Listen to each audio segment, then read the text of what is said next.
The space agency debuted its next generation Mars rover, set to be launched in 2020. But now we're getting a look at what a future manned Mars rover might look like. Omar Villafranca took it for a spin at the Kennedy Space Center. With 6 wheels and a distinctive alien design, tourists at the Kennedy Space Center Visitor Complex have no idea what to make of this extraterrestrial machine. We saw y'all driving in and got really excited. Well, that's the reaction that we like, right? This is a new Mars rover concept vehicle, standing 11 feet tall, 24 feet long, and 13 feet wide. What takes longer, your design or you putting it together? The giant rover is the brainchild of the Parker brothers, Shannon and Mark.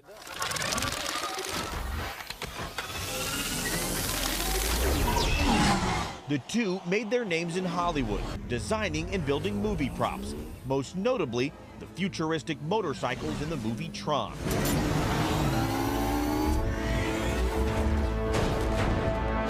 So no doors on Mars, you have to enter through the back. Right. Shannon designed the rover. Mark and his team did the dirty work, constructing the whole thing in less than 5 months. There is almost nothing on this vehicle that was not built in our shop. I mean, down to every little bracket and tab. Nothing was ordered out of a catalog. We built the body, the chassis, the suspension, the wheels, the frame, the interior, the seats, the glass, everything on this vehicle had to be built completely from scratch. Some of this was just for design, just for it to look cool. Other things I thought, this is kind of important to have. I'm being very delicate with it, but this is the speed you would end up going on Mars. You're not flying. You're not. The inside of the rover seats 4 and drives like an SUV. But there's also a mock lab in the back where astronauts could conceivably conduct experiments. Some of the features were designed with exploration in mind.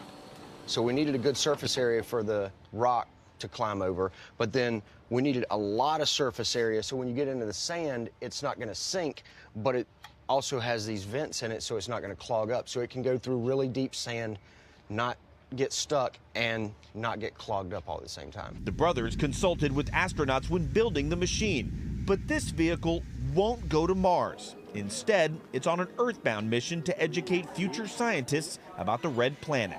You really believe that? Yeah, those are I really do believe that. U.S. astronaut John McBride flew 2 space shuttle missions and says putting the first person on Mars is closer than we think.